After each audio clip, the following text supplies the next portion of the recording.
নমস্কার বন্ধুরা, স্বাগতার দুনিয়াতে সবাইকে ওয়েলকাম জানাই। আজ আমি বানাবো গোবিন্দভোগ চাল দিয়ে ঝরঝরে পোলাও। সামনে লক্ষ্মী পুজো, আপনারা এই রেসিপিটা কিন্তু দেখতে পারেন, খুব ভালো লাগবে। সবার প্রথমে গোবিন্দভোগ চাল 4 থেকে 5 বার জল দিয়ে ভালোভাবে ধুয়ে পরিষ্কার করে নেব।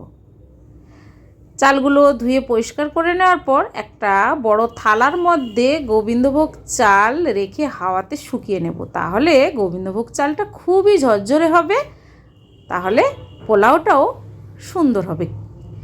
এবার হাওয়াতে শুকিয়ে গোবিন্দভোগ চালটা একটা বড় পাত্রের মধ্যে সবগুলো চাল ঢেলে দিলাম।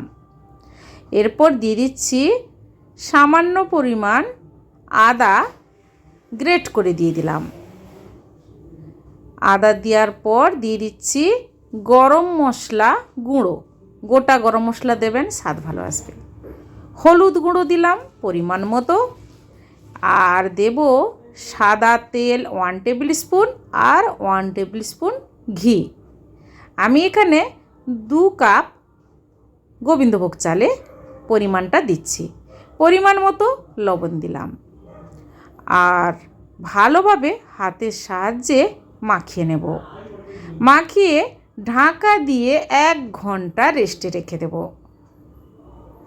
1 ঘন্টা রেখে দিলে তাড়াতাড়ি পোলাওটাও হয়ে যাবে আর মশলাটা ভালোভাবে চালের সাথে লাগবে।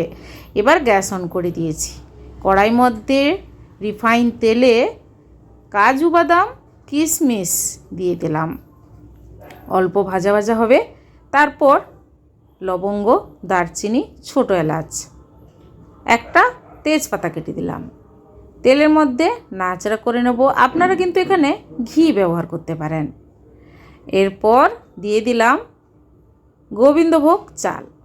সবগুলো দিয়ে গ্যাসের ফ্লেম লো রেখে মিনিট 5 অনবরত নাড়বেন।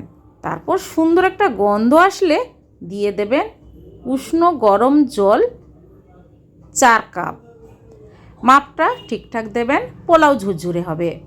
ঢাকা দিয়ে মিনিট 10 রেখে দিয়েছিলাম। ঢাকাটা খুলে নিয়েছি। এখনও কিন্তু পোলাও হয়নি, বাকি আছে। চিনি দিয়ে দিলাম, পোলাও মিষ্টি মিষ্টি হবে, খেতে ভালো লাগবে। এরপর ভালোভাবে মিশিয়ে ওপর থেকে কাঁচা লঙ্কা 3 থেকে 4টে দিয়ে ঢাকা দিয়ে কিছুক্ষণ রেখে তারপর সার্ভ করে নেব।